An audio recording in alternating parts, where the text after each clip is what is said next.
Down the Road by Alex Henry.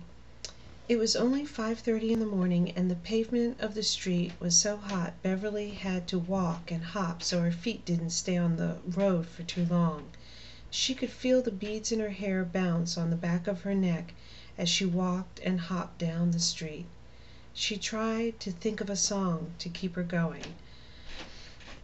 The song kept her going, but she couldn't help but pause to notice how different the streets were in Trinidad. Back in Maryland the roads were smooth and dark, so cars could roll over it smoothly without a sound. However, the streets in Trinidad made noise when Beverly walked on it. As she stepped on the rocks, the sound of the rocks knocking against one another became louder and louder. She slipped a little with every step, but somehow she didn't fall. The tiny rocks hurt the bottom of her feet, but no rock was going to stop her. She was determined to keep going. She knew her family wouldn't be up for several more hours, and they would never miss her. Every summer Beverly stayed with her uncle until Labor Day before going back to school in the States. She was expected to follow his rules while she stayed with him. She wasn't supposed to leave her uncle's house without permission, but she knew she had to visit Miss Viola that morning. She knew she had to get back to the house before he got up. She had time, but she had a long way to go. Beverly always listened to her uncle, but this was an important visit to Miss Viola's house. She had so much to tell her. She wanted to show her that the lump on the back of her neck was slowly going down. When she wrote Miss Viola from the States, she told her about the treatments. Miss Viola wrote back promising to give her something special. Beverly had to find out what it was. Beverly tried to think about what it could be as she walked down the road. Just when she got a rhythm to her step, she faced a huge hill. "Oh, I remember this hill. It's not going to stop me this time." She tried not to think about those wild goats that appeared out of nowhere the last time she was at the bottom of this hill. This narrow street was surrounded by huge trees. Strange sounds came from those trees, sounds from animals, but she wasn't too sure what kind of animals. She told herself it was just birds and maybe a few harmless bugs. She remembered the time she ran screaming back to her uncle's house when a goat came running into the road. She didn't want to think about it, but she started to breathe hard. Goats don't bite, they just buck sometimes, she told herself. She remembered her uncle telling her not to be afraid of goats. "Walk straight," he said, "and don't ever look into a goat's eye. Just keep going." Beverly stopped looking at the trees and looked forward. She took a deep breath and kept going right up that hill. She looked up at the sky to look at the sun, which seemed to be rising just for her that morning. She just knew it. She looked forward again and went right up the hill and didn't stop. It was hard going up, and she sweated. The bottom of her right foot was bruised and bled a little, but she marched on. Almost to the top of the hill, Beverly started to smile. She was so happy she wore her favorite jean shorts that morning so she could run in them if she was late getting home.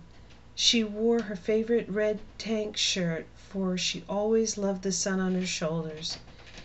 In her shorts and tank top, Beverly enjoyed when her older relatives in Trinidad thought she was a teenager. She always waited as long as she could before telling them she was practically 13. She couldn't wait until her next birthday. Finally, at the top of the hill, she heard a rooster crowing, so she knew she was getting closer to the farm near to Miss Viola's home. But she still had a long way to go. Abruptly the street ended and Beverly stopped in her steps. She realized she didn't know which way to go. She searched the shrubs near her feet for that small dirt path in between the grass. She thought it was on her right side, but it wasn't. So she turned to her left, but it was all thick growth. No path could be in that tangled bush. She started to breathe hard again when she couldn't find it in any direction she looked. Come on, where is it? It has to be here somewhere. After searching for a while, she stopped and closed her eyes. She leaned her head upwards so the sun was warming her face.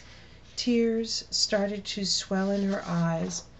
Even though her eyes were closed, the tears pushed their way out of her eyes and rolled down the sides of her cheeks. She fought it, but she began to sniffle. Why did I leave Uncle's house? I could be asleep in my bed like everyone else, she murmured to herself. She thought she heard something running between the trees on her left side. She started to think the rooster she heard wasn't the rooster she thought it was. She was lost. Maybe I should go back. Maybe I could just go back, she thought. Everything became silent. She didn't hear the animals from the streets. She didn't hear any roosters. She didn't worry about any goats. She just stood there. She breathed slowly, trying to remember which way she was supposed to go. Beverly fell to her knees. The dirt caked her knees. She wiped her tears from her cheeks and opened her eyes.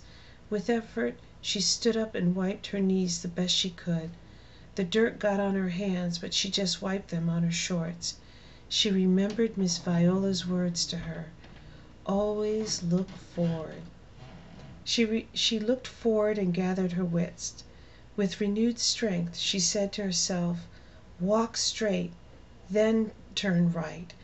"That's it! I forgot to walk straight," she remembered. Beverly started to breathe heavily again, but this time she was smiling. She knew she was going in the right direction.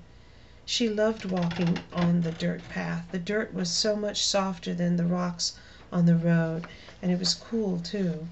Beverly kept smiling as she walked. She could hear that rooster crowing louder, and the dirt path ended right at Miss Viola's door.